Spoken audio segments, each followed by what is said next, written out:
What's up, Shane? I see you. Floppy, what's going on, man?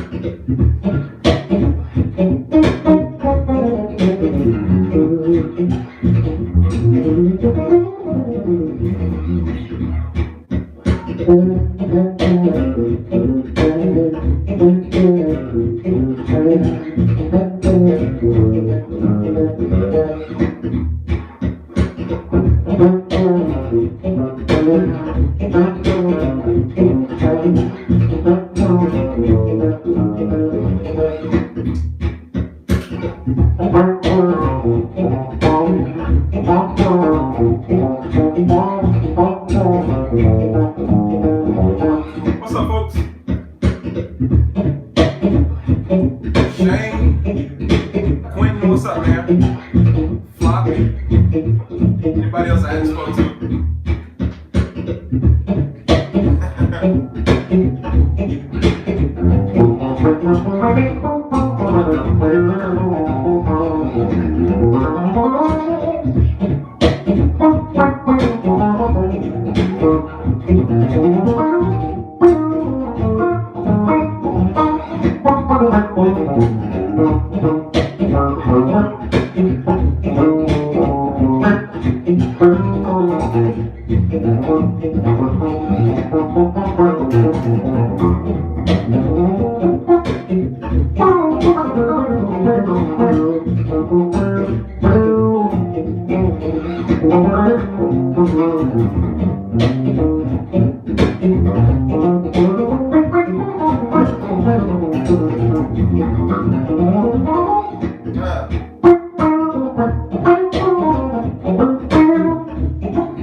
Morning to you. Derek, what's up, man?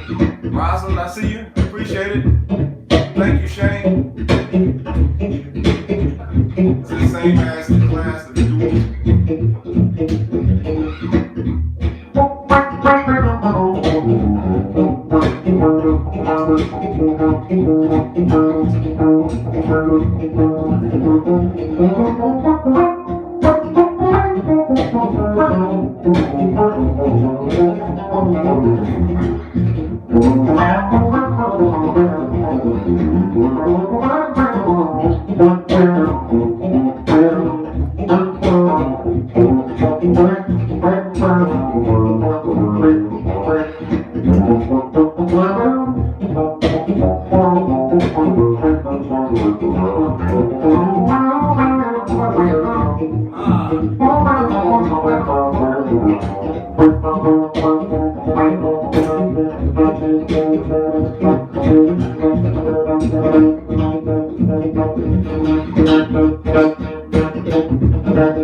What's up, Andre?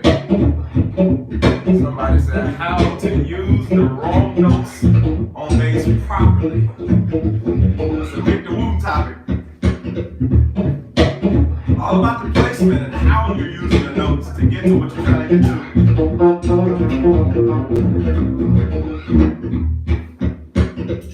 So the thing about it, nobody is actually trying to play the wrong notes. That whole concept of using the wrong notes properly, it's not so much about trying to go find as many wrong notes as you possibly can. It's just realizing that if I happen to land on a note that I wasn't intending to play, I can still use that note. And you'll hear me do it a lot, especially here early in the mornings when I'm just kind of playing around with different ideas. I'm subject to hit a note that I didn't mean to hit. And you see my eyebrows. My wife always pick at me about my face. My eyebrows will go up when I hit that note because now I'm hearing it. I didn't mean to play that, but where can I go with this? And sometimes I might repeat the note until I come up with something that I'm actually digging. So real quick, I want to mention this. What you hear me using is this looper by Melo Audio. I don't know how well you can see that, but it's called the Loop Play by Melo Audio. M-E-L-O Audio. All right, so this is a new product that they actually sent me. They wanted me to try this out, and it's kind of cool. It has a little blue LED screen. The lights are red and blue. I wish I could pick it up and show it to you guys without unplugging it down here from my pedal board. Try to see if it's an easier way. No, my power cable isn't going to be long enough. But yeah, you could see, if you look it up, you could see where the screen, if I had a thought ahead, I would have had this figured out where I could show y'all the LED screen, but it lights up blue. And what it does, whatever tempo you start recording at, it literally starts to, the little blue LED screen starts to blink red all the way around until you loop. So that's kind of really helpful to me. That they actually added that in the LED screen. So whenever you record your first take in there, the next one, when you click it in to record it again, the next one goes all the way around to show you where it's going to loop again. So that's a pretty cool feature that they added on this screen again. So like here, it's a blue LED screen that lights up. And when you're recording, it turns red and it just goes around until you loop it again and so on. And then you can just go back and erase, and you got different banks and stuff that you can go through and reset it. But it's a cool pedal. I actually thought I was a little worried about it at first because my bass was distorting when I first plugged it up, and I was worried that it couldn't handle like basses that have preamps and that kind of thing. It can, you just have to be mindful of your volume, that you're just not cranking it too much. And I pulled my preamp volume, my overall preamp volume back about 2 to 3 dB, and that helped me to not clip. If that's, other than that, it's a pretty straightforward looper. Nothing complicated about it, just like any other loop pedal. It's just super, super compact. The thing is super small. I'm gonna pick it up here. I'm gonna attempt this. Let me see if I can attempt it without just going down completely in flames here. Let's see how far I can come up with this. All right. So let me unplug this where you guys can kind of see what I'm talking about. How well can you see that? That's a good little ways off my cable. If I come any closer, I'm going to unplug it. But you can see here, it takes a cable. I don't think there's a spot for a battery in here. I haven't opened it up. It doesn't look like it takes a battery. So I'm going to see if I can let me see if I can bring this camera in closer. I don't want to start. I'm not going to do that. I start moving my camera, I have problems. You can see it. It's a super small pedal, and like literally the size smaller than the palm of my hand, and that light lights up when you start playing it. And like if I start recording, you'll see where it turns blue. When it's going, the LED lights up, goes all the way around. If I want to record something in it, it turns red, that kind of thing. So yeah, that's the whole idea with this pedal. It's pretty simple, pretty straightforward. I'm digging it. I'm getting comfortable with it. I haven't spent a lot of time with it, but I think it's a cool pedal. Let me get it hooked back up here. I got it running through my pedal board, so yeah. So just in case you guys are looking for a little looper, I think you can probably find this on Amazon. Again, it's called the Loop Play by Milo Audio. I have no idea what the price is. I'll look it up. Let me look it up real quick. I'll let you guys know. So let me go over here and look it up. Let's go Amazon Loop Play.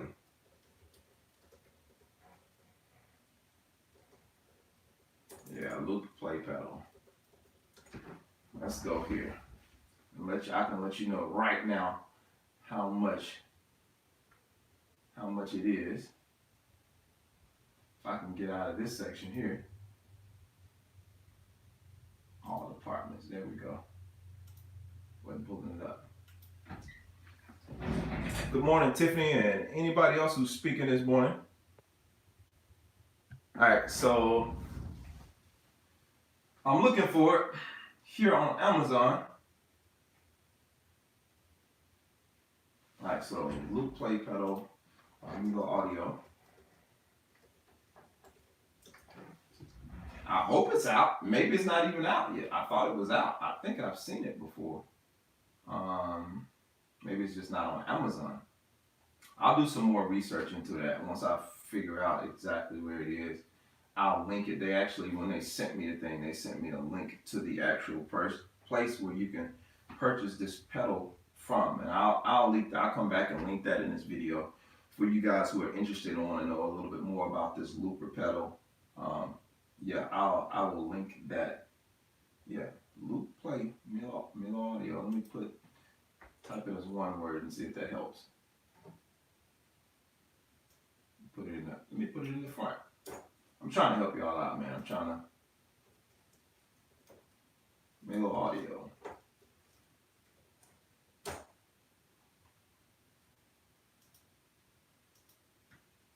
Yeah, if not, I'll just go and I'll look it up and I'll find it for you guys and I'll link it in this video. So you can come back later, hopefully later today, and find the actual, you can find the purchase link for this particular looper.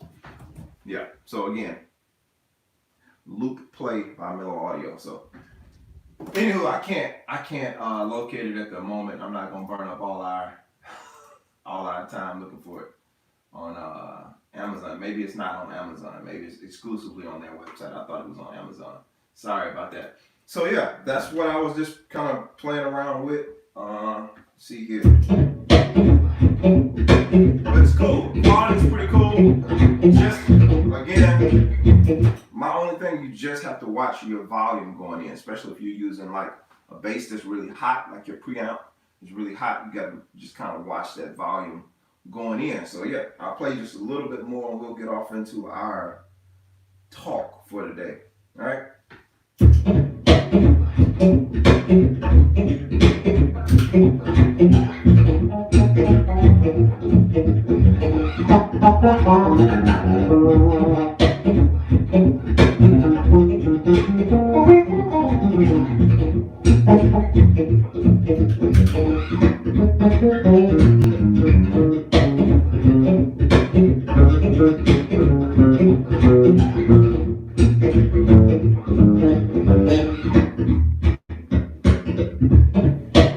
What's up, Brandon?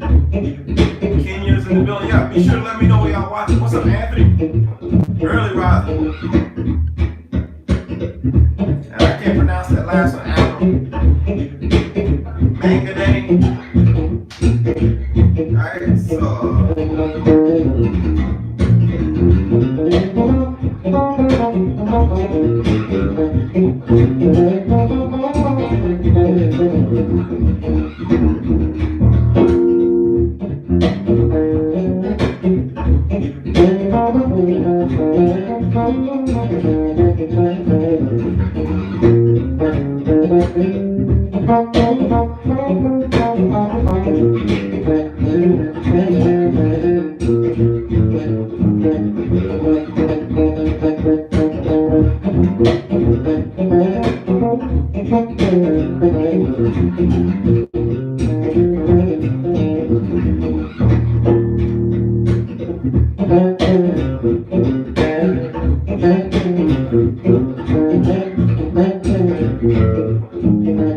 That makes sense.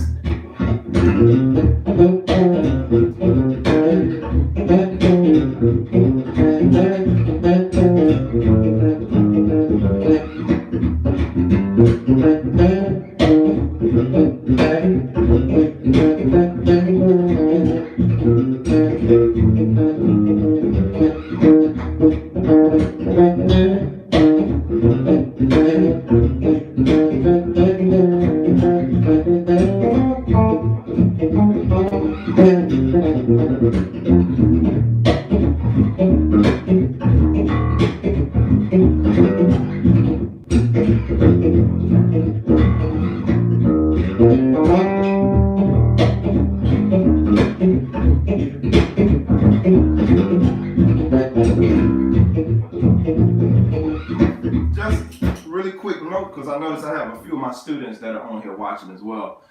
Almost everything that I've played up to this point has been some variation of the major and minor pentatonic scale, period. Like, everything. All that. That's the only note. That note, it doesn't necessarily fit the scale, but everything else I'm doing, all that is major pentatonic. And then minor pentatonic. I'm in E flat major. My E flat looks different because my bass is tuned different. But I'm in E flat major. And that's a C minor pentatonic.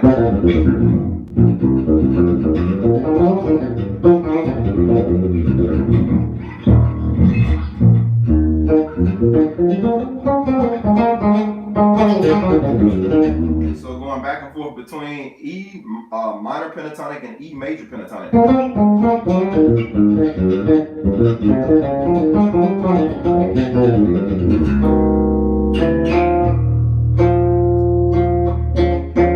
So yeah, of course that wasn't minor pentatonic, but everything else.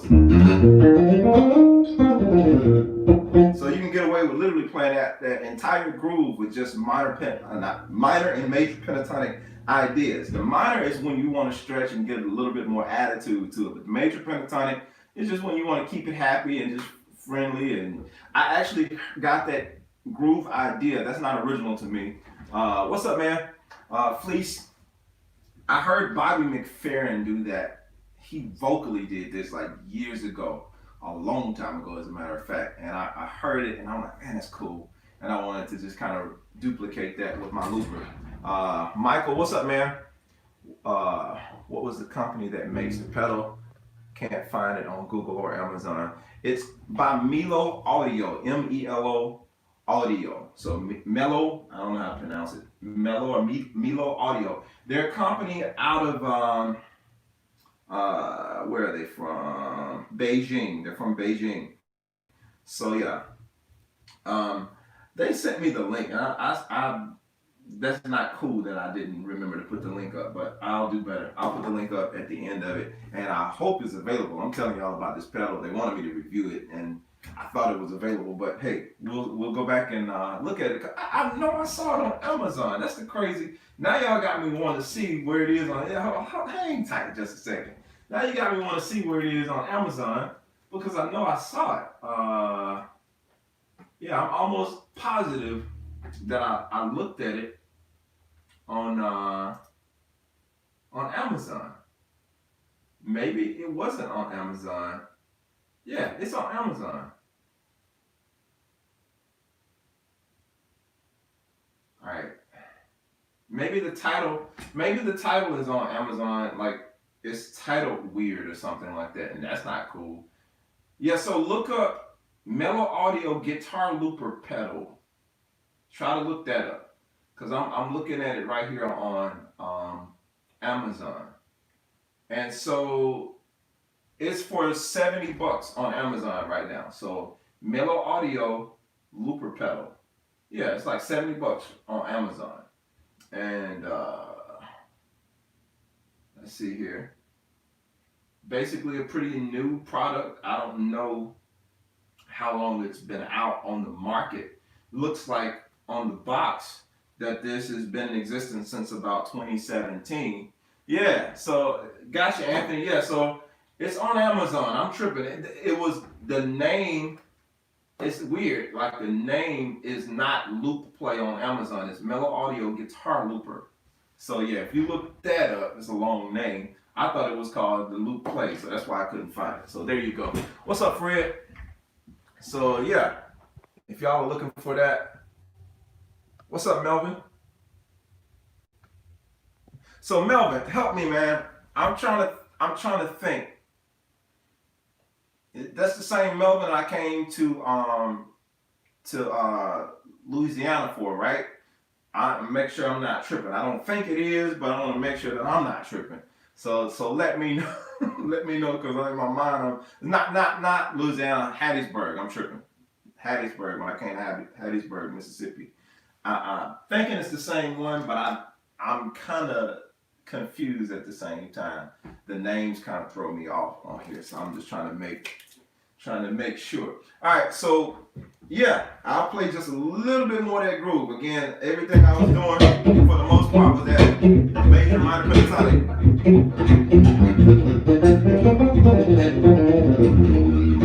All that major pentatonic. Even in that, I'm using really, really simple patterns.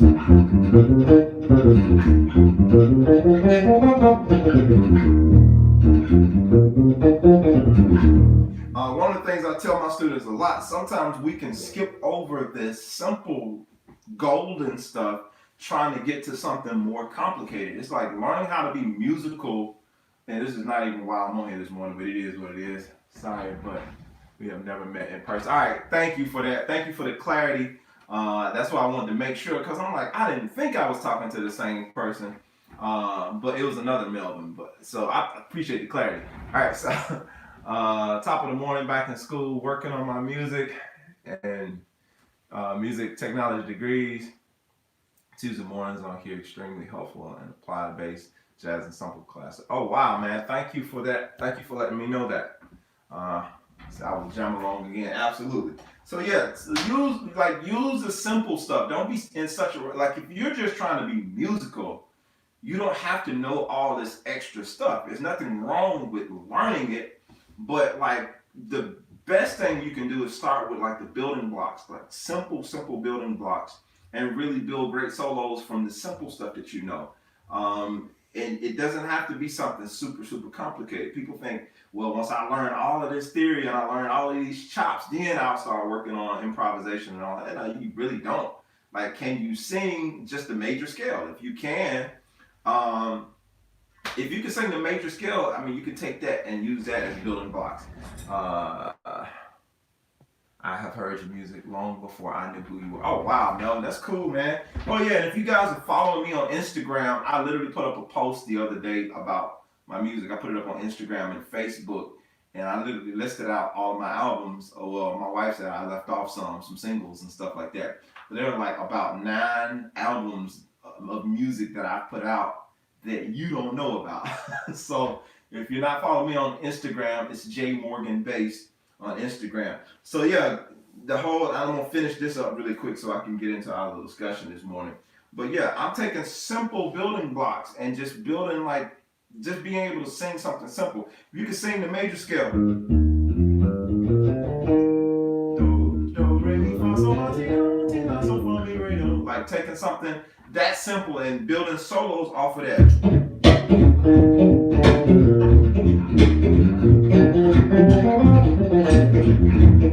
And the reason, in this particular groove, the reason why I say the major pentatonic and minor pentatonic works because this groove actually sounds more dominant when you listen to the chords.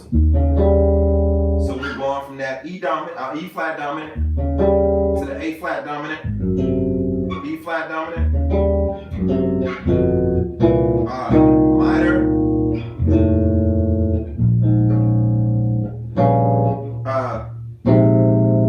and then back to the 1.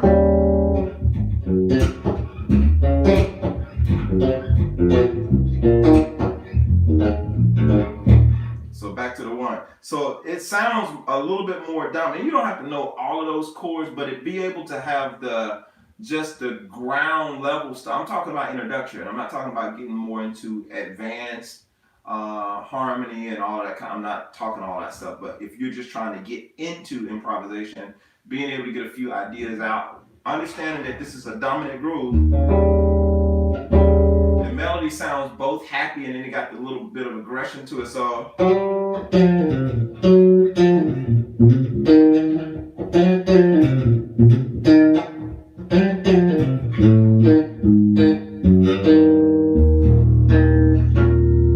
it has a happy and a little aggressive sound to it. So you can get away with both that major and minor pentatonic. So an easy way I can do it is I can start with a major pentatonic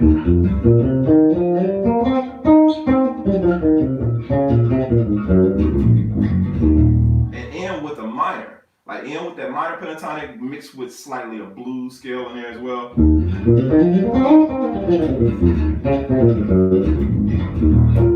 So I actually did the blues scale. It was like a blues scale type lick mixing with the minor pentatonic, I want to say.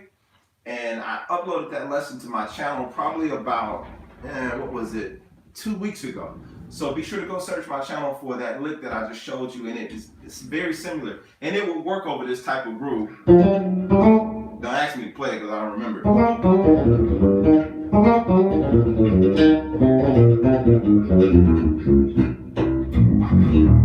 So now I'll kind of mix the two, major and minor pentatonic.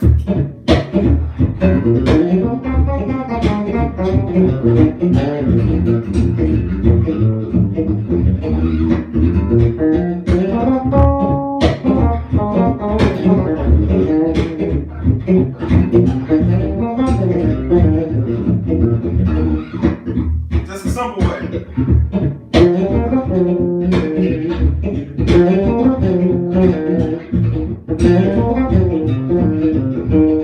It's just the way you do it.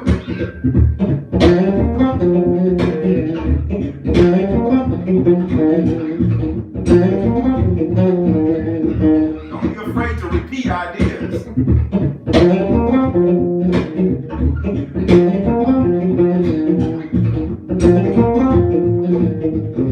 And then I'm using a couple of grace notes in there.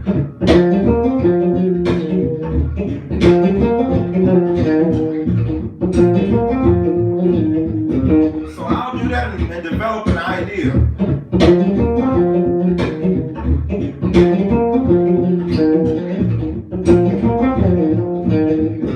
And I'll start stretching out a little bit more.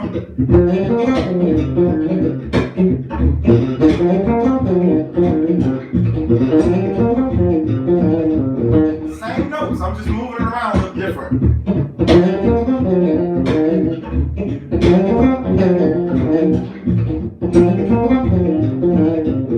Now I add a few more notes to it.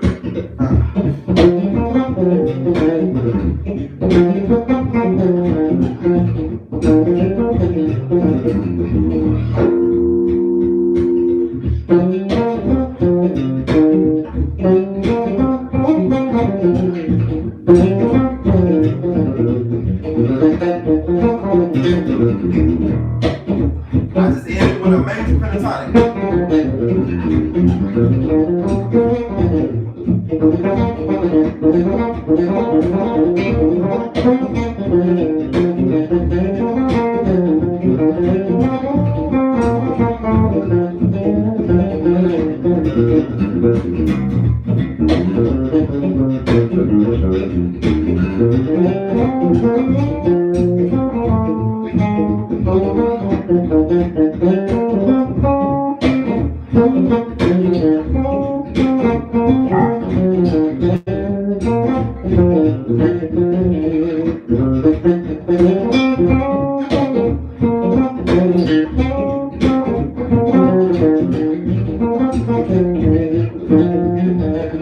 Yeah.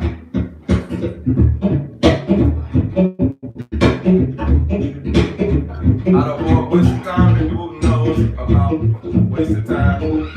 I can tell you're a big Victor fan.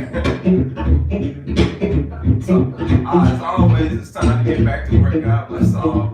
Oh man, sorry you gotta go, man.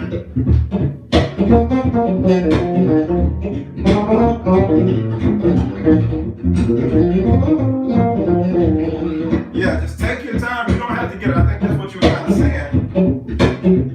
I think that's what you were kind of saying, Albert, is the idea of wasting time. It's not as much wasting time as it is taking your time. You don't have to get in a rush. I think when we're kind of new to solos and we have a lot of chops, we have a lot of information, we feel like there's a need to share all of that information when we're trying to take a solo, and it's not necessary. It's just tell a story.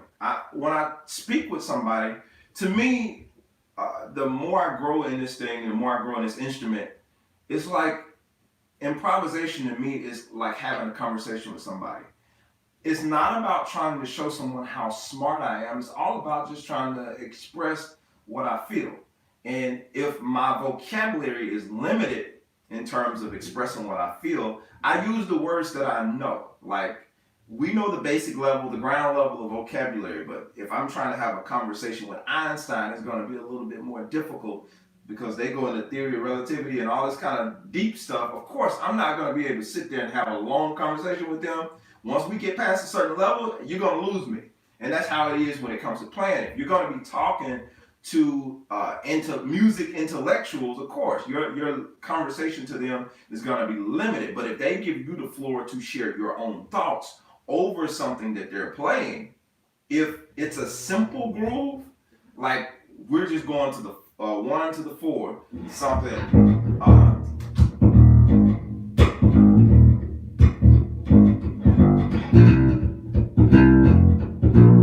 6-2-5-1. There's a 1, 4, 6-2-5-1. That's the entire groove.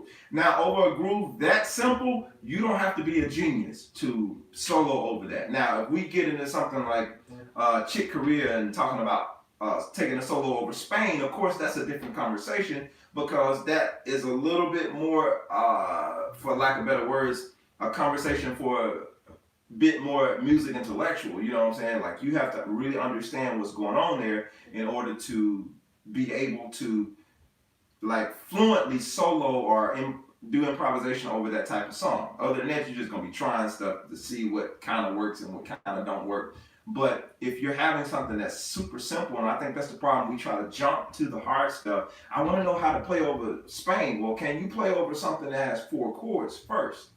Do you understand what you're saying, like over this simple progression before we jump into Spain? Because you might learn the mechanics of how to navigate around Spain or something like that type of song.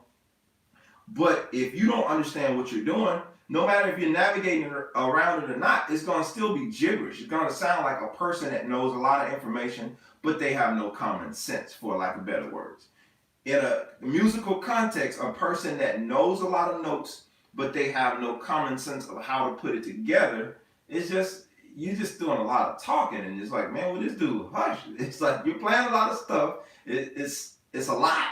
I don't know how to say it. Like, I ain't gonna say it sounds good. You're just playing a lot of stuff. But, you know what I'm saying? You're gonna be struggling just a little bit more when you're trying to navigate across this stuff and you don't fully understand. So what I say, take small building blocks, work your way up to that kind of stuff. Make sure you understand what you're doing on the lowest level. Take simple concepts and build around those simple concepts. My last time playing on this, but take simple concepts. You know what I'm saying? Like what I was just doing.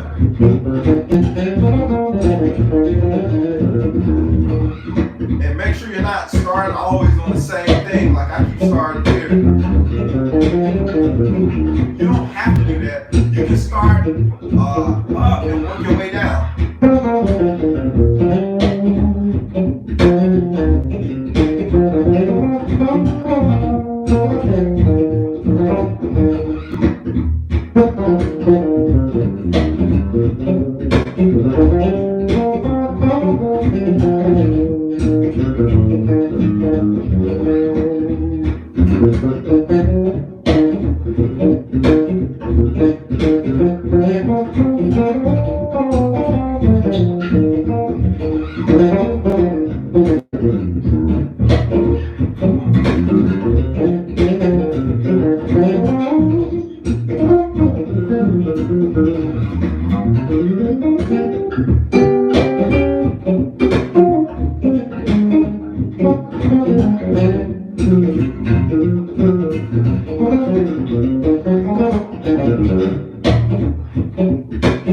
And you get the idea. You can just keep going as you build and you begin to build your vocabulary up. You understand certain things. Like if I take something simple as the major and minor pentatonic, and I start learning application for using that, and also learning different rhythms as to how I can use that, then just those two elements or three elements alone, working on the major and minor pentatonic and applying different rhythms to the way that I'm playing it, that's going to change. It's going to be a game changer for me. So it tends to change everything else. So I don't have to necessarily look for other stuff right away. It's not saying I don't want to grow, but work on perfecting that kind of stuff and get those simple concepts under my hand and really develop those and add those to my muscle memory. Because once I have that there, once I start adding the other stuff like the modes and all this other stuff, now I'm just adding it to something that I've already developed, and I just keep building line up on line. I just keep building. What's up, folks? Izzy? He said my bass has only 20 frets. Oh, wow. But that's cool. I mean, you still get the job done. All right, so I wanted to talk about something, how, it wasn't necessarily how, but becoming a successful, I can't talk this morning, becoming a successful musician. Many of you guys might not know, depending on how long you've been around, but I've written my first book, 10 Ways to Success. It's a very, very short book, easy read, super easy read. I know I was writing for musicians, and most musicians don't like to read. Most, not everybody, but most musicians don't like to read. And you can get one. They're available on Amazon. Now, I put out a message, and some people already, a couple of them already on here, have taken me up on the on the offer. I have just a few signed copies that I have on my website, JermaineMorgan.net. If you go to my shop page on JermaineMorgan.net, you can find where you can order your, paperback or hard copy, however you want to call it, and I'm actually signing it and sending it to you. I'm signing it and I'm sending it to you. So yeah, you can find it, but you can still get the paperback off Amazon. You can get it for Kindle. But what I did on my website, I went ahead and made the PDF version available. I made the audio book available as well. It's going to be on Audible as well. It's still a minute for them processing it, but it will be on Audible as well. So if you want to listen to it while you ride, you can do that. If you want to order the audio book off my website, you can get it there. Simply download the files, put it on your player or whatever. All of that's on the website, Izzy. All the pricing is on the website. I don't remember everything off the top of my head. But yeah, you can find all of that on the website. So, or on Amazon, whatever works best for you. So yeah, and like I said, if you have Kindle, it's available on Kindle, all that good stuff. So that getting the preliminaries out of the way. But with this book, one of the things I want to talk about with the topic this morning is becoming a successful musician. First of all, what does that even look like? I know I have some professionals that watch me, but it's funny because there are some professionals or professional musicians Yeah, I saw that, Anthony. I saw you bought your copy, and you're definitely getting yours mailed to you. I think it's going in the mail today. So definitely, I seen you and Tiffany, the two names I recognize for sure that had ordered y'all's copy. That's cause y'all students. But yeah, so yeah, so like one of the things I said, there are a lot of professional players who don't consider themselves successful. So success, you have to be careful about how you define success. Success to me is simply reaching a worthy goal that you set out to do. It's not necessarily always measured by what you've done. And I've talked about this before. It's not measured by what you've done compared to what somebody else has done. It's measuring what you've done compared to what you were capable of doing. Now, if you set out to become a school teacher and you actually became a school teacher successfully, meaning you finished your college and all your schooling and you did your time and now you have your own classroom or whatever the case may be, y'all know how that stuff works, and you're doing what you set out to do, well, you're being a successful school teacher. And success is ongoing. It's not, yeah, I made it to the mountain and now it's over with. Like, nah, it's like it's always going, because as you conquer one mountain, there's another one. You see one there's a little higher over here, and you just keep conquering, figuratively speaking, of course. You just keep conquering these different things that you set for yourself. In this particular book, what I did, I talked about basically my life story, and the whole book is nothing about teaching anybody how to play bass or anything like that. It's more so about the musician learning how, or anybody for that matter. I'm just sharing the standpoint from being a musician, but learning how to tap into your own resourcefulness to create ways of success for yourself. And that's pretty much what I've done throughout my entire musical career, even currently what I'm doing now. Like the book stopped, but my this is just 10 ways that I listed in here. But it's like I was resourceful and tapped into different things without telling the whole book. But I was resourceful to tap into different things that I had available to me. Maybe things, simple things that you don't even realize that you have available to you that are right here at your fingertips. And you keep looking, like a lot of musicians, when I talked about professional musicians earlier that don't consider themselves successful, many of these guys are phenomenal players. And this pandemic has really told a lot off of preparation and how we view ourselves, because a lot of guys are waiting on the next gig. And when that next gig doesn't happen, they haven't tapped into resourcefulness to create anything for themselves. And to me, you're like limiting your own success when you're putting it in somebody else's hands. Because if this person tells you, hey, we're not going to be gigging, we're not going to be doing this or doing that, what are you doing? What do you have from yourself that you can produce that, allows you to keep going? Is it going to be hard? Of course it's going to be hard. But there are things we have that we possess ourselves that allow us to develop the tools to keep going. Even if I don't get called for a gig, I don't gig out like that, me personally. And I stopped gigging out a few years ago. And I talk about a lot of that in that book, about me making the decision to step away from doing a lot of gigs. Because some of the gigs, to be honest, it wasn't something that I really wanted to do. There were only a handful of gigs that I actually really enjoyed doing. But without having some type of means of income or having some other type of means, you can't make that decision that, hey, I'm not going to do this gig this week, because how you going to eat? Like, how you going to pay? If you said you're a professional musician and you don't have a gig, how are you paying your light bill? How are you paying for your car? How are you paying insurance? All these different expenses that you guys have. How are you doing that? Especially now during a pandemic. And so again, this book, it just gets you to kind of look at your assets, or your abilities, what you have that you might be sleeping on. There are things that you do that could be earning you money that you might be sleeping on. So your success, you might be limiting it to depending on somebody else, what they think, or basing your success off what Jermaine did, or what this bass player did, or what your favorite other person did. Is like that model that they use to get them to success worked for them, but it might not work for you. Me trying to use Victor Wooten's model to success, and I'm just using Victor Wooten for example, or even Marcus Miller for that matter. Marcus Miller started out, I'm not going to say he started out, but he was playing major studio sessions at an early age, like in his teens. I didn't have that advantage. Like, and I'm sure he had his ups and downs in it, but that established him early on, like with major names and giving him the platform to be able to launch his own personal brand. I didn't have that. So I can't duplicate Marcus Miller's model because that model was like custom fit for him. It worked for him, but that doesn't custom fit everybody else. Like you can't just throw that model on everybody else. So when you're looking at these different things or looking at your favorite player and looking at their, what's up, Charles? There's somebody else that spoke. I don't want to miss him. What's up, Chris? No problem, man. You're in Maryland this morning. Yes, sir.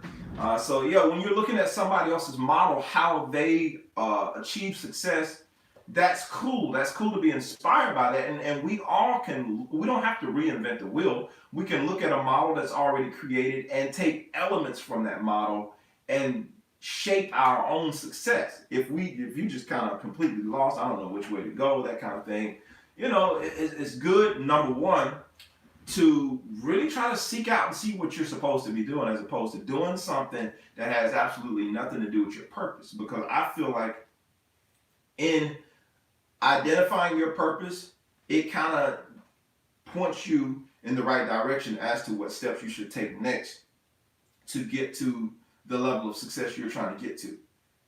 Knowing and identifying your purpose. And after identifying your purpose, now you can start looking at people to model after. Not necessarily take everything that they did, but use it as a reference. Okay, this person did this, that. Okay, I'll do A, B, and C, and I'll leave out D. And I'll use a little bit of F. I won't use G. You see what I'm saying? So you can take and look at somebody's career or look at certain paths that they did that might work for you, but depending on how similar you are to this person or how many things you guys have in common, it might not necessarily work for you. So you have to just be sure about what it is you're trying to do or where it is you're trying to go. And that, in my opinion, that's the thing that helps you to kind of carve out the right path of success that you need to do. And just don't overlook the simple things that you have available to you. I list out about 10 things in the book, again, that in this whole 10 ways to success, I list out about 10 things that I had available to me, that I just started using. And I didn't know at the time when I started using these things, this was going to turn into this. I had no idea. But you have to take a step. And once you take a step, it opens up the idea, or it opens up the opportunity for something else, and then that opens up for something else, and you start seeing it's kind of like an onion. You start pulling back layers after you do one thing, but when you sit on the sidelines just watching everybody else and always doubting yourself, you never get to find out what's underneath this layer right here because you won't work it. You sit there on it and you talk about I'm finto the someday. You're the someday person that's, well, someday when I get done with this, when I finish this, and when I get no, you have to start where you are. There's some of you guys who have really, really good ideas, and the only reason you're not being successful at those ideas, not because you suck at it, but because you won't put any energy or any effort behind it, like real effort. And don't get offended because some of y'all are saying, I can hear you talking through the screen. I've been putting a lot of effort in, I ain't even getting nowhere. Okay? And so what do? You got to dig a little deeper. That's the hard part to me about the whole success. I had in one of my quote that I had in one of my videos, success is a journey, not a destination. So on any journey, you're going to face obstacles. Do that mean you quit? Or, man, I done tried this 3 times, it didn't work. Try it a 4th time. Well, man, you try to come up with all these excuses as to why you shouldn't try. No, you just continue to try and try and try. Most people who are super successful will tell you they fell their way to success. They kept failing and failing, but they kept getting up and trying over and over. I know for sure that's my story. And you'll, like, right before you abort that thing, you'll be like right there on the break of it, and you think it's about to fail. But the moment you push past that abortion, the idea of aborting that idea, once you push past that idea, or once you push past that thought, I should quit, that's when you start to see that plant bud out of the ground. You start to see it because you got seeds in the ground. And when it talks about the bamboo tree, it talks about how it goes into the ground. And for 5 years you don't see nothing. You keep watering and toiling the soil and all this kind of stuff, but you don't see anything. But in a matter of from the time that first little sprout shoots up, they said and don't quote me wrong on this, but over a 5 month period, that tree grows like so freaking tall, like super tall. Now the question is that people ask, well, did it grow that time in 5 months or did it grow in 5 years? And of course we know it grew that high in 5 years. It's like, but the work was when you were doing all the toiling, when you couldn't see any results. You don't think anything is about to come up. So before you walk away and then somebody else reap the benefits from the work you just put in, because the moment you decide to walk away from that tree that you've been working on so hard, now somebody else walks up in there that put in like 10% of effort, but all this work that you put in, they reap the benefits of the work that you put in. Simply because you didn't have the tenacity, the faith to stick it out, to stay with it. Now you walked away from it and somebody else is reaping the benefits of all the work that you've done. And so now you're saying, and I'm going to get on some toes, now you're saying, man, I had an idea to do that. I thought about that, man, 3 years ago. I was thinking about doing the exact same thing, man. It was almost identical, man. And you're always running around telling people the story about what you thought about instead of showing people how you done what you did. Stop quitting. Simply put, stop quitting on something just because you don't see nobody else doing it.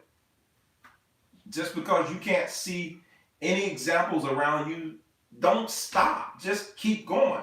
Keep creating. Keep coming up with things even though you don't see anybody else doing it, even though you haven't seen any success from anybody else in that area. Maybe you're a trailblazer. And when you're a trailblazer, you walking through there with, your machete by yourself. You just chopping down weeds. You don't see no path. But everybody walking behind you sees the path clear. And they're like, man, keep going.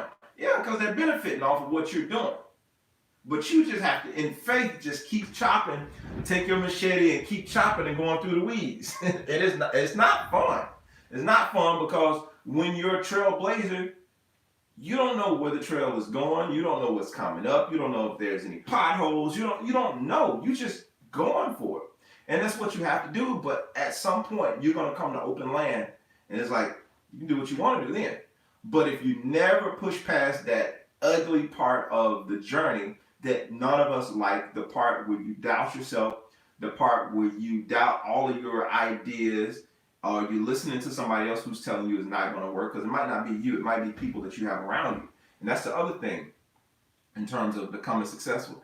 Be mindful of the conversations that you have. Like, be mindful of inner conversations and people that you allow to talk to you and feed into your mind when you're in a vulnerable stage. When you're a trailblazer, you're almost always in a vulnerable place because you have, like me, I'm a visionary in terms of the ideas that I have, and oftentimes I'm in these places by myself, so I have to really, really be careful who I share my ideas with, because somebody could easily tell you, oh man, that's not going to work. People are never going to do this. They're never going to support this. You hear, why would you write a book? Who wants to hear what you have to say? I don't know, but I'm going to write the book because I want to write a book. It doesn't matter who does or who doesn't want to hear what I have to say. We'll figure that out once the book is published. Who wants to hear what I have to say?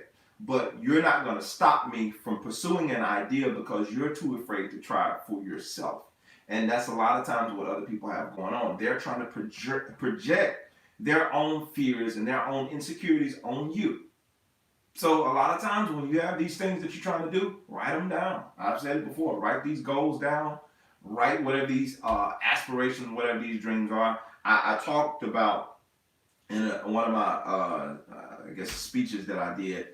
There are 4 things you really want to do. You want to have a goal, set a goal, and have a plan how you're going to accomplish that goal. We can call that goal the dream or whatever. Have a dream, have a plan, have a dream or a goal. Set a plan of how you're going to accomplish that dream or that goal. Take massive action in terms of the route that you're going to take, whatever that plan that you said you're going to do, you got to take massive action. and then do it again. Do it over and over and over again. You have to do that. If you're going to be successful in anything, that's something that you have to do. And once you get in a habit of repeating that process, it becomes part of your DNA. And now you get used to that each time you start to tackle something new. When I was putting those songs up, or putting that on my Instagram page, when I was putting up the albums that I've recorded over the years, over this 10-year span that I've been trying to pursue this artistry, so to speak, I was just looking at from the first album all the way up to current, and even thinking about things that I did before then, as far as that wasn't solo albums, because I've recorded a lot of music, and these are just solo albums that I put up. There were like 9. But I thought about the first one. The first one was the hardest one in terms of deciding that I was going to do it and actually going through with the process, getting over my own fears, getting over my own insecurities. After I got over that first one, at this point, the next one after that, it's just a matter of doing the work. It's just a matter of getting the work done. I'm not saying that fear and that sense of rejection doesn't come back from time to time, but it's not as strong. After you do it and if you face your fear and get it done and actually put it out there, what you decided you were going to do, and just do it, that fear of rejection, it lingers a little bit. Sometimes it pops its head up every now and again, but it's not as strong. It doesn't have the power that it had before when it was stopping you from ever putting something out. Because it's like once you put it out, you open the gate, you open that threshold, and it's like, oh yeah, I can. You just start pushing stuff through. It's like it only takes being productive in something one time, and you open that threshold of, oh wow, I can do this. And then it opens up another idea. Oh, wow, man, maybe I can do this. Maybe I can help somebody else with this. It starts opening up unlimited possibilities. But you have to break open that door that says you can't. You have to kick it open. You literally have to kick that door open and just keep pushing through it. And the more you do album after album, producing song after song after song, and you start writing, and before you know it, you've written a book. You know what I'm saying? So it's like, wow, I had no idea that was in there. And that's the thing. When you're listening to other people and they're trying to tell you what you can and what you cannot do, people can't tell you what's on the inside of you. People can't tell you. One of my favorite verses, I know the thoughts and the plans that I think towards you, your thoughts to prosper you and bring you hope in the future, thoughts of good, not of evil. It's like, the things that's in store for me or the things that's ahead of me are way greater than the things that are behind me. It doesn't matter how great my career has been in the past. And I think I've had a pretty decent run as a bass player. But I know what's before me is greater than the things that I've done in my past. I don't name drop. So if you want to find out some stuff I did, you gotta do your own homework. I'm not gonna do that. But anywho, I know what's before me is greater than the things that I've done. So I can get excited about things that I cannot see in faith, believing that, what's before me is greater than the things that I've already accomplished. So I don't have to keep going around regurgitating all the things I used to do, or man, back in 87, I was like, nah, bro. Granted, I'm not that old. But you know how people are always talking about what they did way back then. That's cool. That's great to have those accomplishments. But what are you doing now? What are you doing now to push the envelope forward? What are you doing now to push your success forward? So just some thoughts that I want to kind of share with you guys. I can tell y'all thinking because it's quiet on the other side over there. Let's see here. Somebody left a comment, fall down 7 and get up 8. Absolutely. Absolutely, man. Yeah, so that's the thing, man. You just have to go for it. You just have to go for it and understand that this is a fight. That's why most people are comfortable living in their own little world, doing whatever they've been doing and being bored with that and complaining about being bored. I heard this story the other day. I think it was Les Brown that told this story. There was this guy. He went to this old farm or something like that, a house off in the country, that kind of thing. And so he walked up to this house, and it was this old dog laying on the porch. The dog was just moaning and groaning and just moaning and moaning. He turned around and asked the owner, he's like, man, why is that old dog over there moaning? He's like, he's laying on a nail. It's like, what? He said, well, why won't he get off of it then? He said, because it ain't hurting bad enough. And I'm like, and just let that sink in. Most people are just complaining about the situation that they're in, and you're just laying there complaining about it day in and day out, complaining about your situation. I hate my job. I hate this. I hate that. And if I had done this, and if this hadn't happened, you're just moaning, groaning, and then just complaining about all of that stuff, and then you won't do anything about it because it's simply not hurting you bad enough. Once it gets to the point that I cannot take this no more, then that's when you will make a move. You don't have to have it all figured out. You know what I'm saying? So I see some, let's see here. All right. Chris Hall, he said, the good thing about your teaching, it can be applied to everyday life. Absolutely. That's exactly what I'm talking about. Thabo, I'm not saying that correctly, I'm sure. But a shout out to you, man. I see you. But yeah, that's the thing about it. Once it pains you bad enough, you get up and do something about it. Now I guarantee you go over there and take your foot and stick it on that dog and push him down on that nail a little harder. He'll get up and move in, because that pain is doing a little bit to him, but it ain't enough. It's enough for me to whine and complain about it, but it ain't doing enough for me to jump off of there. It just takes that right amount of pain, or that just frustration, or that whatever it is. It takes that right amount to get you to move. So you can you can get up and leave peacefully, or you can fight your way out. It's up to you. So let's see here. I seen a couple more comments. What's up, Peter? I try to write my complaints down. That way I can hold myself accountable for changing. Wow, that's good, Charles. That's really good, man. Writing your complaints down. You hear what he said? He said, I try to write my complaints down. That way I can hold myself accountable for changing them. Even beyond that, Charles, that's really, I like that, man. That's really good. And yeah, because you make yourself aware of the stuff that you're saying. You make yourself aware of the stuff you're saying. And the other thing about your complaints, be mindful of what you say. You shape your world with the words that come out of your mouth. I heard somebody say that years ago. They said, if you look around where you are now, no matter where you find yourself at, where you are now, you spoke it at some point. You spoke it. Let that sink in for a second. If you look around where you are, your life, at some point in your life, you spoke it. You spoke it into existence. So if it's something that you're happy about, that you can celebrate. Now, don't get me wrong, y'all. There are some things in there that you had nothing to do with. I'm not taking away the natural flow of how everything is going, and just how the natural way that things go. But in terms of how it relates to your world and your perception and your perspective on things, you shape that with what you've done and what you've said. You've done it out of your own mouth. You've shaped your own world. Even me, to this point, I've shaped my own world. Because the other thing, you can say some things and you can speak some things into existence that you want to happen, but if you're not prepared for them, you can lose them.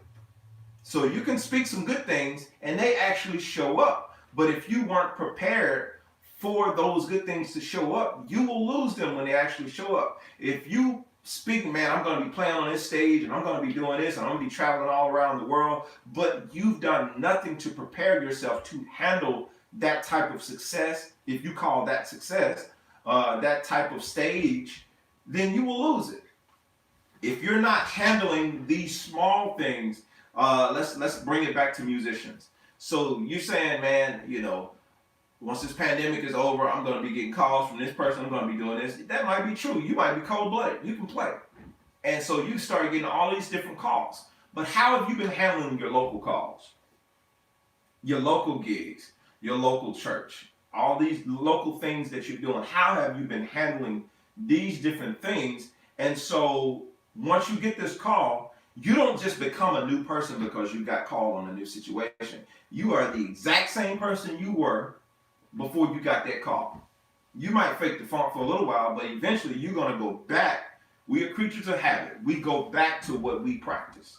We literally go back to what we practice. So if my everyday practice is getting up late, hitting the snooze button, and just constantly dragging myself out of bed, I get stuff done when I get it done. I don't finish anything. I don't set any goals. It's like whatever happens today is what happens today. You know what I'm saying? What's going on today? Oh man, same thing. You know what I'm saying? Different day, same thing.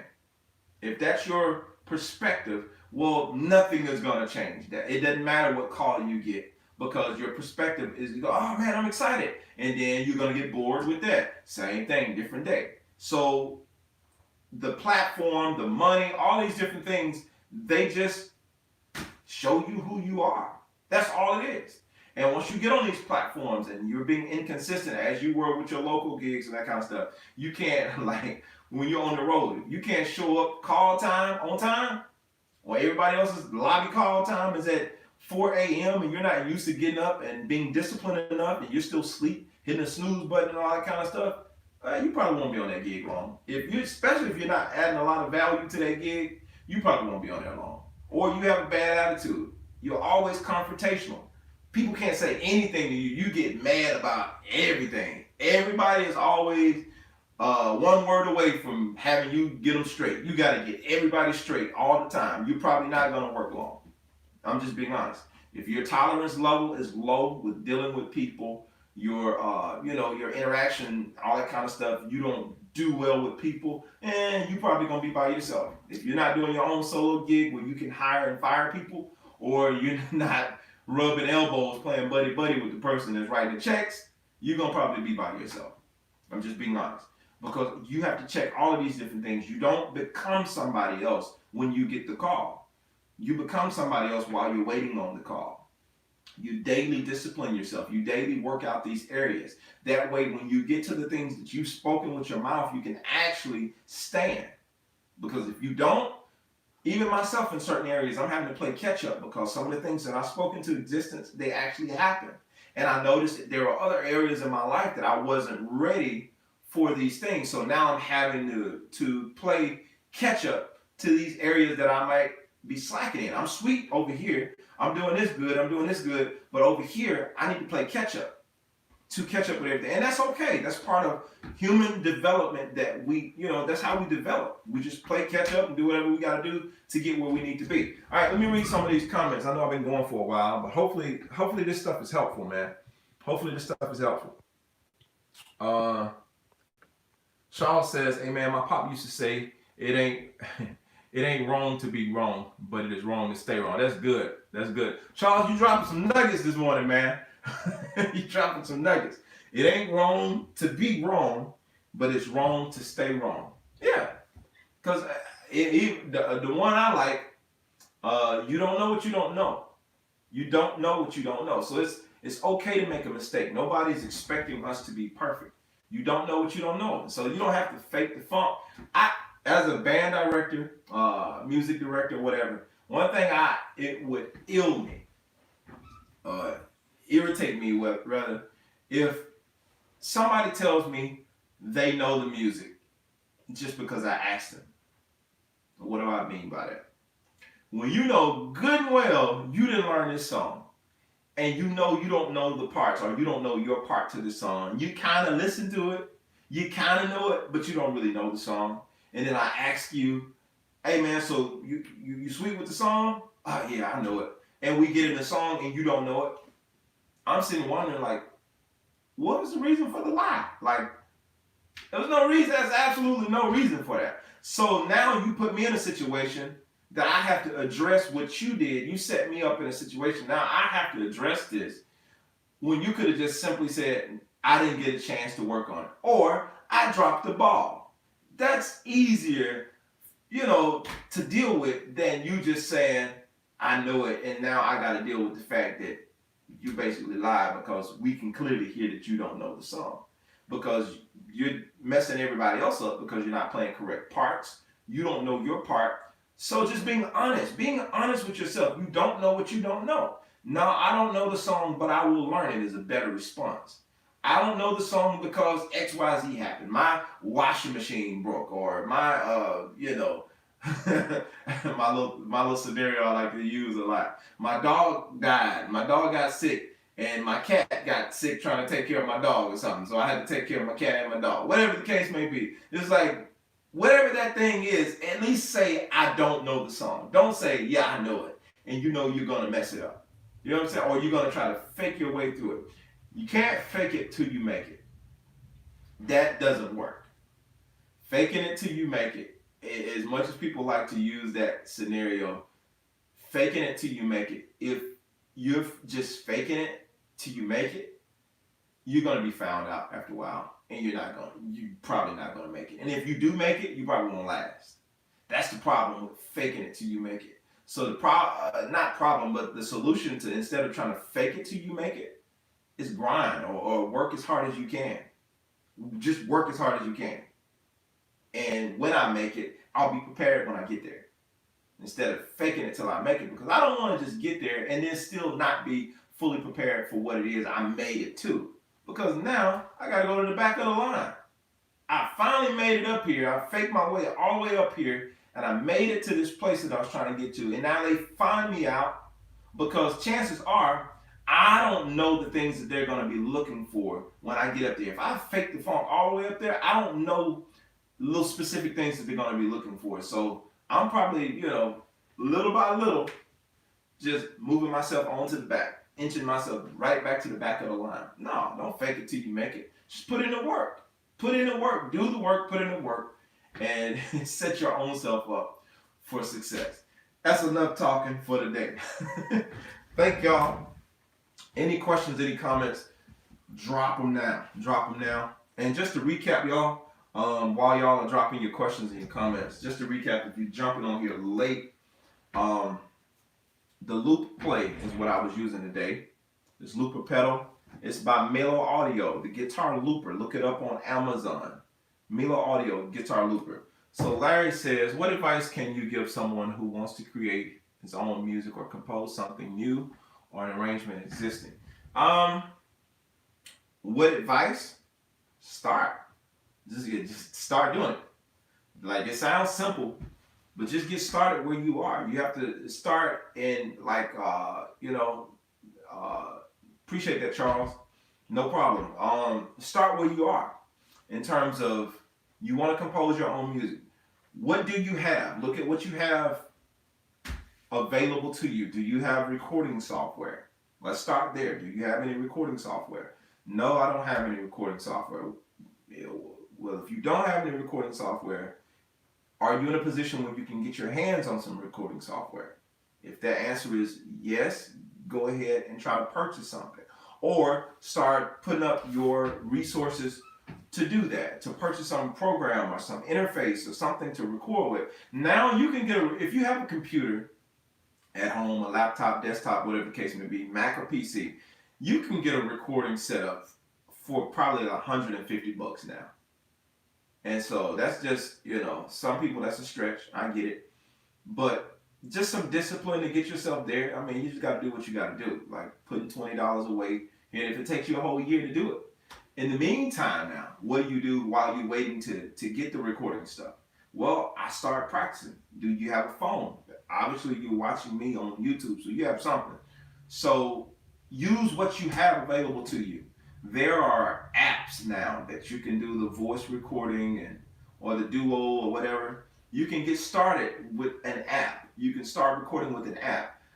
A lot of my songs started with a looper pedal. I've talked about that many times. A lot of my songs started with a looper pedal. I used the looper pedal. Some of my other songs have started with voice recording on my phone. I've used voice recording. And there are a number of ways that you can use it. Old school, if you got some type of tape recorder or something around the house, use what you can. The whole point in this book, again, that's available on my website and available on Amazon, is being resourceful. Use what you have. Start using what you have to get started. Some of you guys don't have any recording stuff, but you have a workstation, a keyboard workstation. A lot of my songs back in the early days, I was creating tracks and stuff on my keyboard, sequencing tracks on my keyboard before I got recording software. Not this keyboard, I had another keyboard, but it was a workstation. I was sequencing tracks and that kind of thing. So you start with what you have. Start using the tools that you have to start creating, and whatever ideas you can come up with. You just have to start where you are using what you have and don't make excuses. Well, if I had, no, just start with what you have. Like I started recording music using what was it? A 4-track recorder. And it wasn't even mine, it was at my church.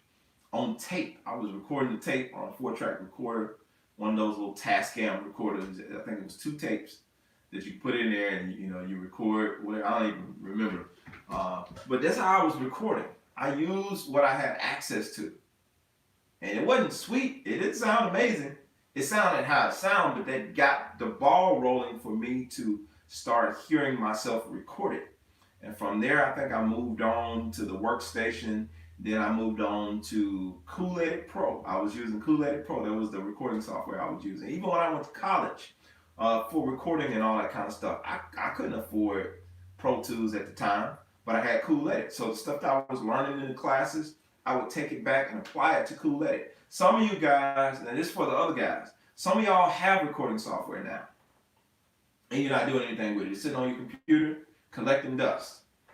Get on YouTube, look up some tutorials on how to use that recording software. Stop making excuses for why you're not recording songs. You got like 2-3 years in the game. I'm talking to you.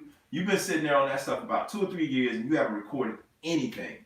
And you ain't just waiting to learn how to use it. You're scared because you are afraid of using technology and you're afraid of the learning curve. That's why you haven't learned, because of the learning curve. You don't want to learn it because you don't want to go through the learning curve. Get over the learning curve stage and get into creating that music so you can start being productive and putting out your ideas, the stuff that you have in your head. How many songs have you sat on that probably could have potentially, did something for you? I don't know if it would earn you millions. Who knows? We don't, that's the thing. We don't know what these songs will do. And you never know who will hear these songs. But as long as you keep them in your head, nobody's going to hear it. So do something today. I challenge everybody that's watching this video. Calvin, did I get you? I challenge everybody that's watching this video today. Do something that moves you towards success. Vic says, I just got Pro Tools last month and learning the tool. Now, there you go, man. And just, there's so many tutorials on YouTube. You can just take a little bit a day, just a little bit. I mean, do something every day. Do a little bit of something every day. A little bit of something gets you somewhere. Inch by inch, that's how you do it. Well, it's an old saying, a good friend of mine, I took it from him. He said, how do we eat an elephant? One bite at a time.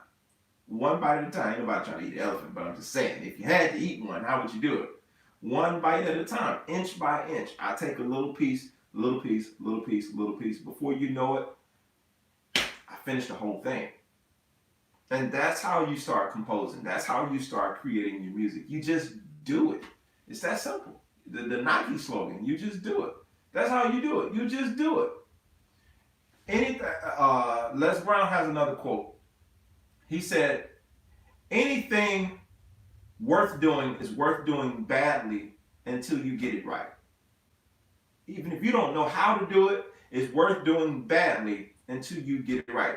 Because most people saying, if you're going to do something, you need to do it right. Well, what if you don't know how to do it right? It's worth doing badly until you get it right. So keep doing it until you get it right. Over and over and over. I've written so many songs at this point. I've produced for a lot of different artists. I've, had some stuff. No problem, Larry. I've had some stuff placed on, major albums and major projects and TV and film and that kind of stuff. But listen to my earlier stuff. Well, nobody gonna place that stuff on nothing. I know that's terrible English, but that's just the truth. Well, nobody trying to place that stuff, man. You need to go fix this. This sounds a mess.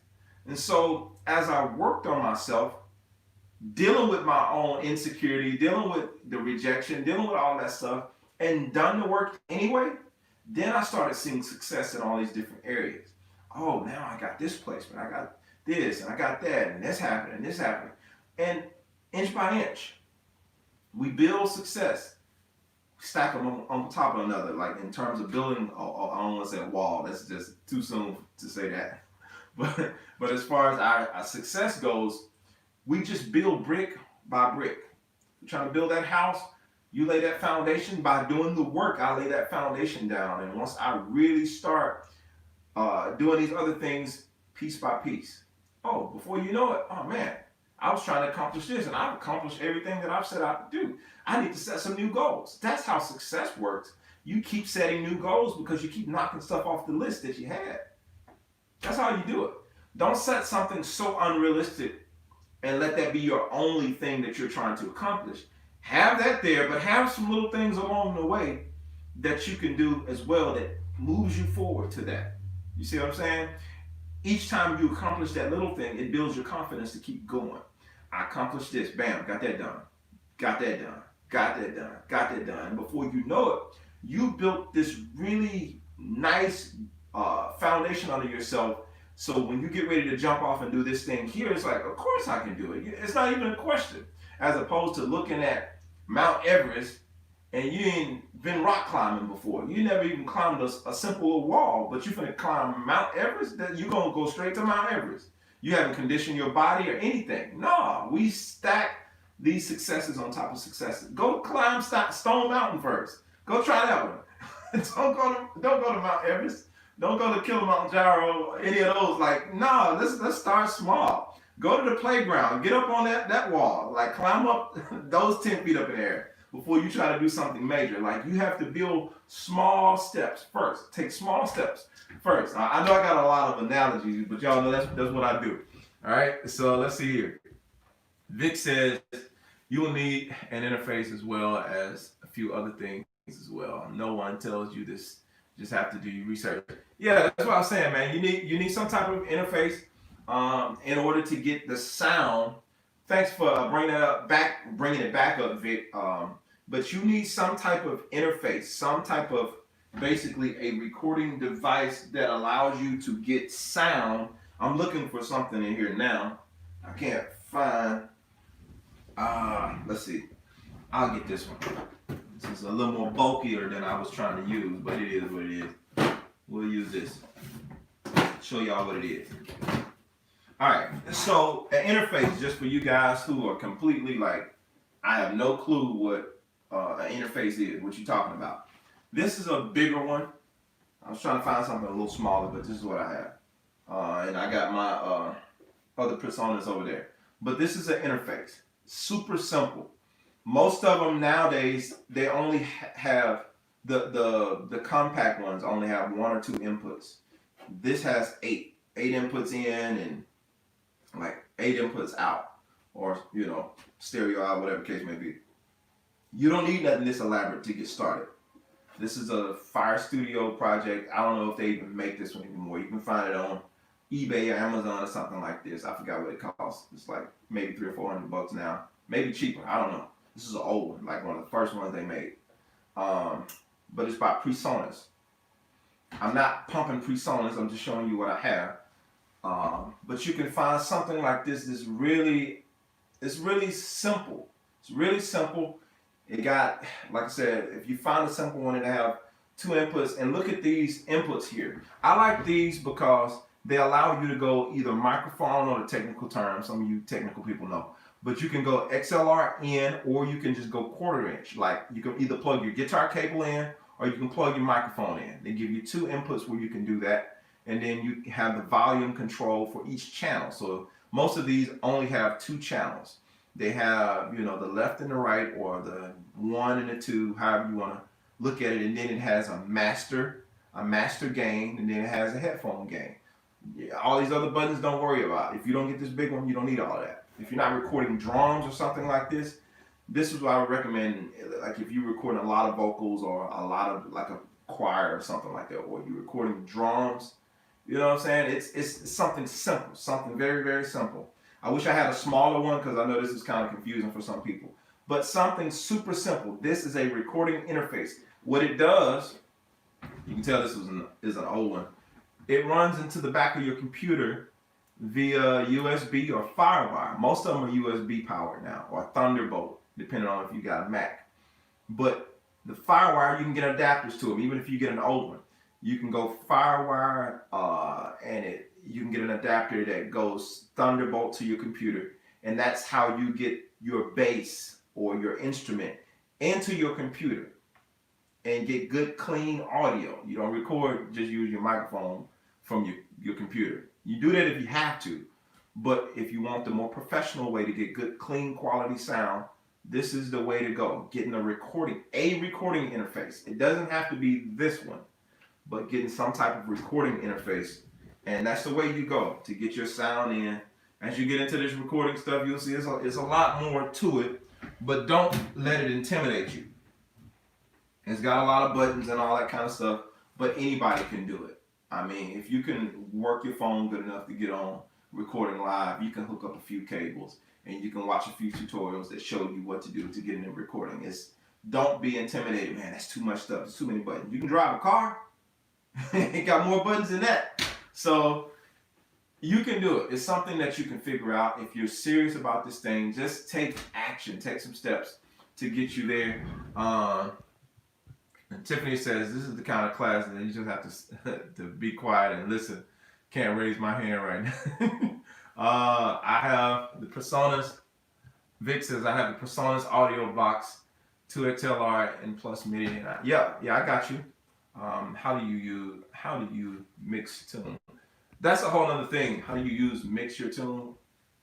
I think you said, how do I mix my songs? Like, you're getting into a little bit more advanced stuff, and like I would say, that's a whole nother broadcast. Getting into mixing is I got you. I think I figured out what you're saying, Izzy. But yeah, getting into mixing, that's like we'll be on here for another hour trying to talk about mixing, because that in itself is another animal. Trying to learn to mix. This stuff you can't learn overnight, but it can be learned. Mixing is a skill, just like playing the bass. And I had to develop that as well to be able to learn how to mix and learn frequencies and all that kind of stuff. But I don't want to complicate it and scare the people that are new to it and, scare everybody off. Mixing and mastering. Yeah, mixing and mastering is a skill. But the good thing about that, you don't have to worry about that. There are people, that's what they do. And you can hire those people to worry about. If you don't mix, I mix myself. But if you don't mix, and you just want to record and focus on being creative, then you can just worry about just recording the music. And once you're finished getting all your ideas together, you can pay somebody to mix and master and make it sound like it's supposed to sound. You know what I'm saying? Or you can just watch tutorials and learn little by little. Go back to eating the elephant. You know what I'm saying? Little by little, learn a little bit at a time. But those are the things that you can do that can actually move you forward. All right, so yeah, I just wanted to share some of these things, and these are some things I'm talking about as it pertains to your success as a musician. Stop sitting on the sidelines, get in the game. Last time, shameless plug. I'm gonna read that first. Good morning, Jermaine. Can you use GarageBand to record until you get Pro Tools? Absolutely, man. Yeah. I know I sound like I got some passion when I said that. Yes. Not Logic, but GarageBand is the equivalent to me having Kool-Aid Pro when I first started. I did albums with Kool-Aid. I had a good friend of mine, I won't mention his name because I don't know how cool he is with me saying that, but a really, really good, well-known songwriter friend of mine was wearing GarageBand out. I'm talking about producing records, and you would have thought they were recorded on Pro Tools or something like that. And he was using GarageBand recording these records. Now, I wasn't that sweet with GarageBand, but he was. So I'm like, that's my thing. Being resourceful. Use what you have. Use what you have and work the mess out of it. You know what I'm saying? And Logic is really, really inexpensive. Logic is like $200 if you have a Mac computer. I think that's what it was when I got it. I don't know what it is now, but it's like $200. And then you can continue to download the new sounds to the sound banks as they continue to update whatever. So by all means, if you have a Mac and you got GarageBand, go for it. There's Studio One. Studio One is pretty easy to use. If that you just get started in the Studio One, and that's the initial one you start on. I'm talking about as far as user friendly getting started. Studio One is pretty user. I'm not gonna say easy. I'm sorry for that term. It's pretty user friendly. Logic to me is pretty user friendly. Pro Tools as not as user friendly in my opinion. Pro Tools is not as user friendly. Pro Tools is more of a staple name. Has been around.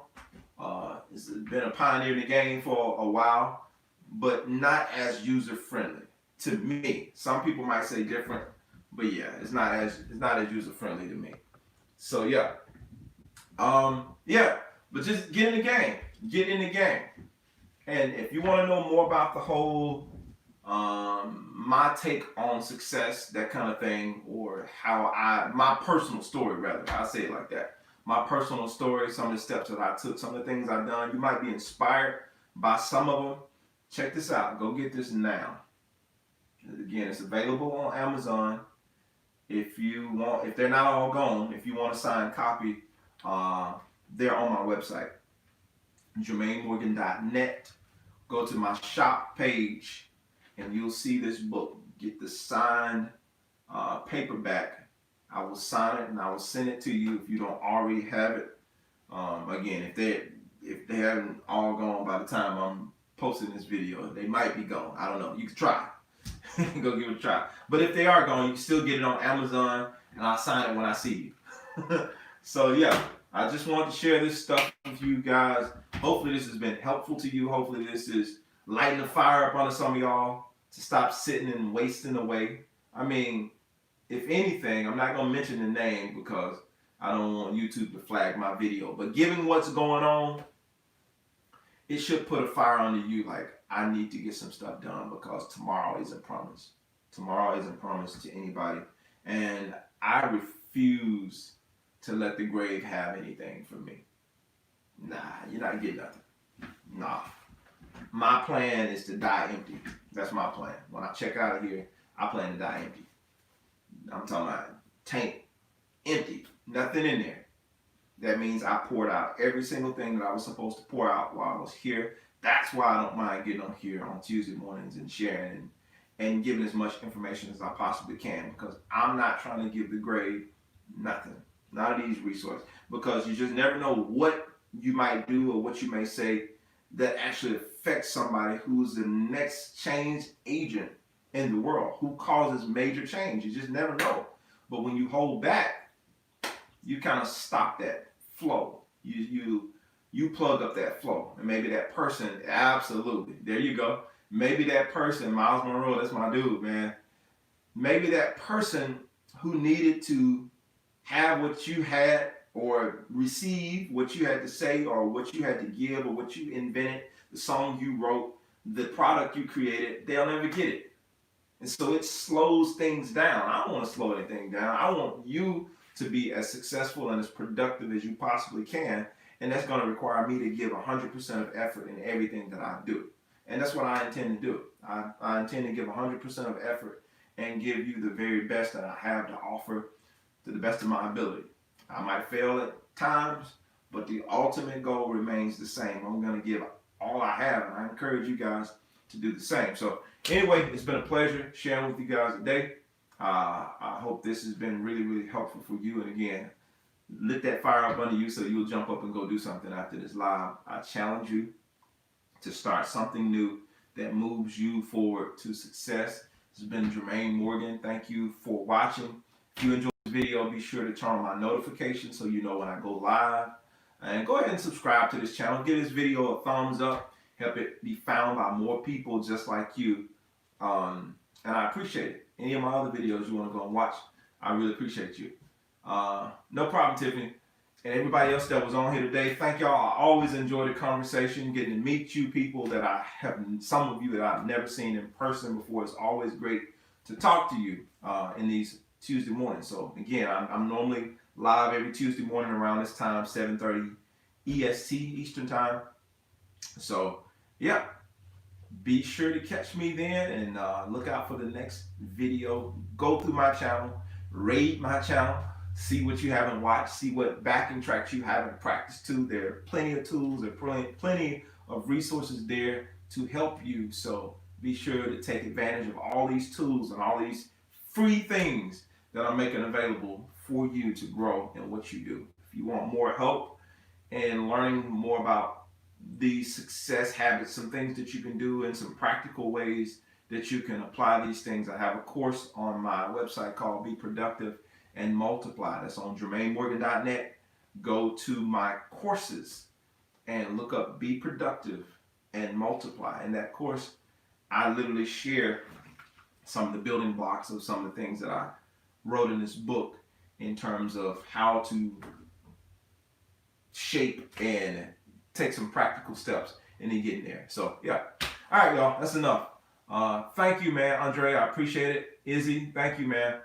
And I'm glad y'all enjoying the backing tracks. More to come soon. I'm out of here. Much love, y'all. Peace.